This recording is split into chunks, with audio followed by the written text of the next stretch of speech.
ياسين والقرآن الحكيم إنك لمن المرسلين على صراط مستقيم تنزيل العزيز الرحيم لتنذر قوما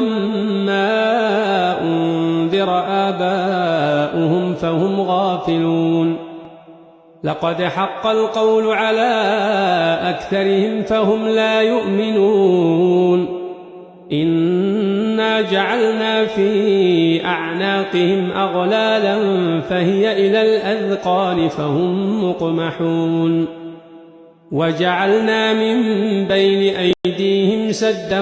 ومن خلفهم سدا فأغشيناهم فهم لا يبصرون وسواء عليهم أأنذرتهم أم لم تنذرهم لا يؤمنون إنما تنذر من اتبع الذكر وخشي الرحمن بالغيب فبشره بمغفرة وأجر كريم إنا نحن نحيي الموتى ونكتب ما قدموا وآثارهم وكل شيء أحصيناه في إمام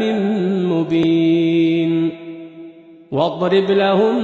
مثلا أصحاب القرية إذ جاءها المرسلون إذ أرسلنا إليهم 2 فكذبوهما فعززنا ب3 فقالوا إنا إليكم مرسلون قالوا ما أنتم إلا بشر مثلنا وما أنزل الرحمن من شيء إن أنتم إلا تكذبون قالوا ربنا يعلم إنا إليكم لمرسلون وما علينا إلا البلاغ المبين قالوا إنا تطيرنا بكم لئن لم تنتهوا لنرجمنكم وليمسنكم منا عذاب أليم قالوا طائركم معكم أئن ذكرتم بل أنتم قوم مسرفون وجاء من أقصى المدينة رجل يسعى قال يا قوم اتبعوا المرسلين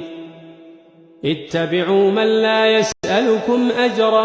وهم مهتدون وما لي لا أعبد الذي فطرني وإليه ترجعون أأتخذ من دونه آلهة إن يردني الرحمن بضر لا تغن عني شفاعتهم شيئا ولا ينقذون إني إذا لفي ضلال مبين